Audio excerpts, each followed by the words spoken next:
Hello everyone, welcome back to our channel. Good morning, good afternoon, good evening. I greet you all according to your time and locations you'll be watching this video. Yes, my dear viewers, I am back again with another update. So guys, I have a video here I would like we all to watch. But before then, if you're meeting my channel for the very first time, you're highly welcome. Please kindly do well to like, share and subscribe.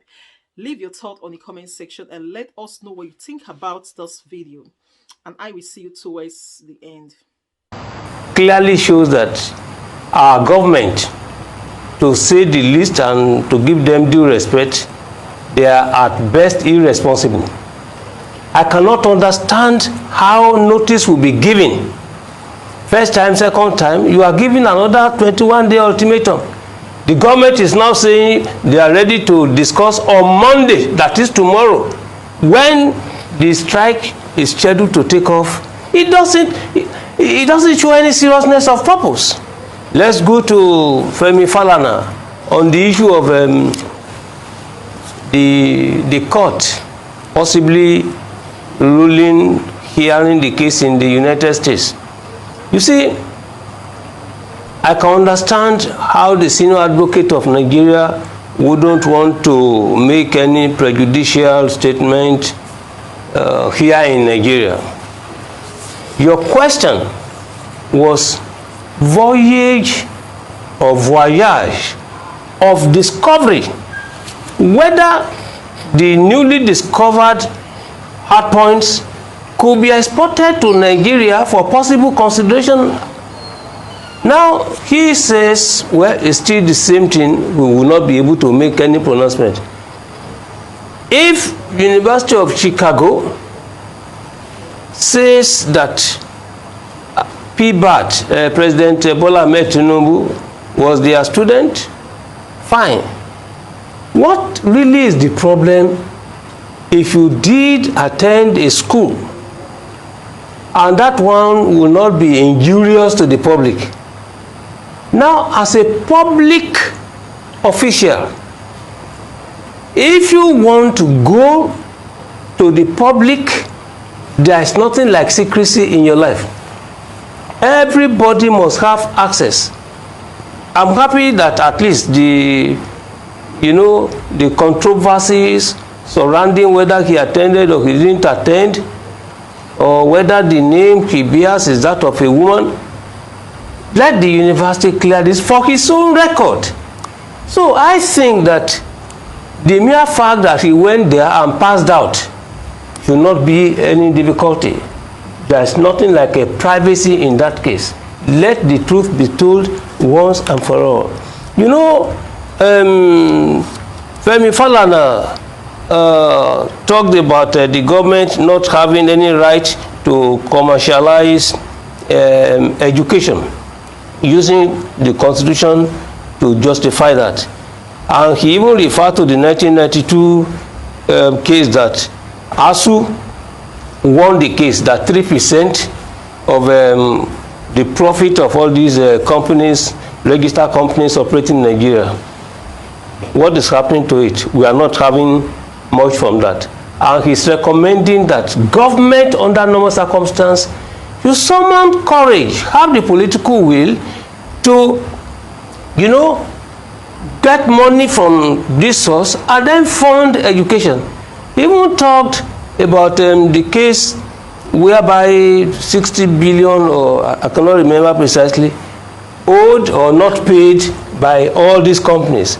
I quite agree with him that emphasis should be laid on this so that education will not be commercialized and we will have good money for them. Perhaps more importantly, we have Ambassador Osman Sarki. He raised 2 or 3 basic points that are fundamental. He talked about UN reform. He did say that in some areas there have been successes recorded. In some areas they are not. You see, the issue, the successes Ambassador Sarki is talking about, they are reforms that are at best irrelevant. The reform we are talking about which really gives concrete meaning to democracy. They are not addressing that one. The UN is the most dictatorial institution we have in the world. They are preaching, for instance, democracy everywhere, but they refuse to be reformed. In this case, it is the reform of the UN Security Council. And the question raised by Ruben Abati, very germane, it has to be addressed. The question is, in your own eyes, from your perspective, is there any hope for reform? Reform of the UN Security Council. There is a winning consensus. We all know how this started with Muammar Gaddafi. How Algeria supported that. You were there, Ambassador Olukoni, when the issue was raised in Addis Ababa, the issue of veto. And in this particular case, look, let me submit to respond to that particular question that based on Articles 108 and 109 of the UN Charter, which requires that 2/3 majority of the younger voting to reform, it can be reformed. But that 2/3 must include the vote of the P5. And that is where there is problem. There will not be. Well, okay, let me just stop there for that. At this point, let me bring in 25% for other categories. Let me also just quickly add that the committee, the Nimibris committee that met, that was negotiating with ASU on behalf of federal government, actually recommended 200%. 200% was recommended. So if they give 35% from a recommendation of 200% that their own representative presented, it tells you where we are. The increase raises my salary from $414,000 to about $500,000. So for about $420 to about $500. That is what it raises to. So you see why I will not jubilate. it is more than infinitesimal. Because people say, oh, why are you talking about dollars? If I want to go abroad, last time I went to the UK, my ticket was less than 300,000. The ticket now is about 1.8 million.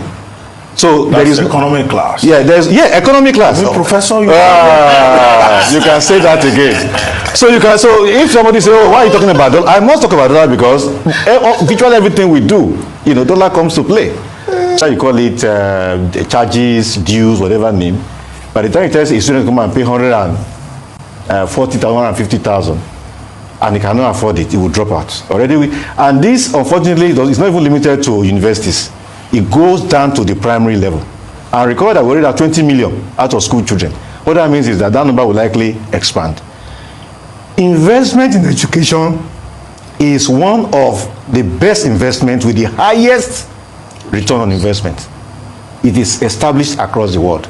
So what government needs to do is to make money available to education at all levels, such that the increase that schools will charge will be minimal.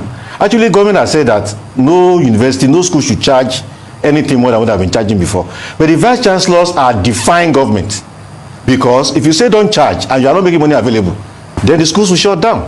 So when government says don't charge fees by any name, by other any guys, government should accompany that by making money available so that schools will not shut down.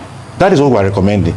The Buhari government, the Tinubu government, of course, they tend to follow the Awo philosophy.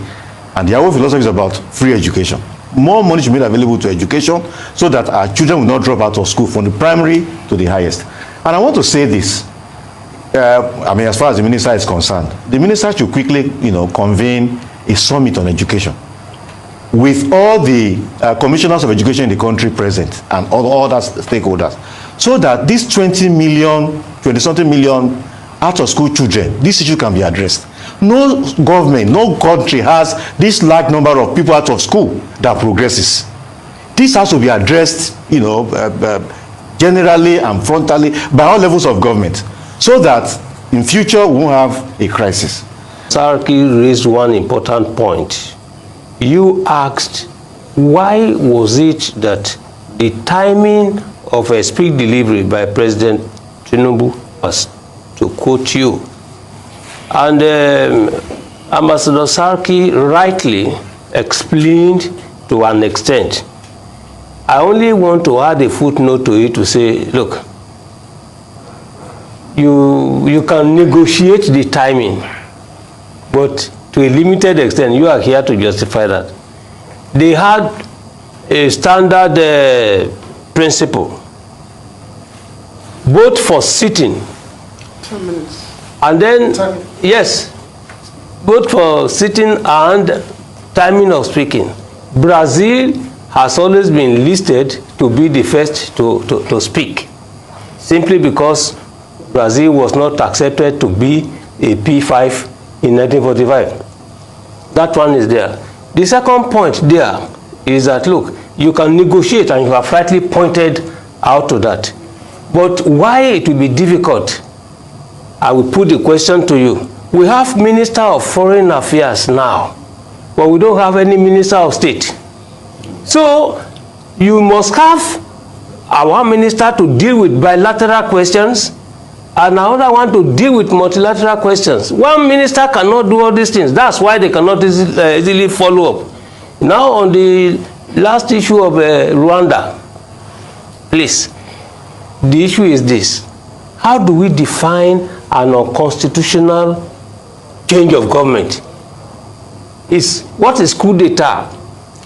African Union is now saying that when you manipulate the constitution to extend your something is now coup. But in the context of Rwanda, during the interview that barrister, quote and unquote, to Ruben Abati has just said now, he said that Rwanda, the president is going for 4th term. True. The interview he referred to, he said those who are complaining, that is their own problem, but that is not his own problem. His own problem is that his people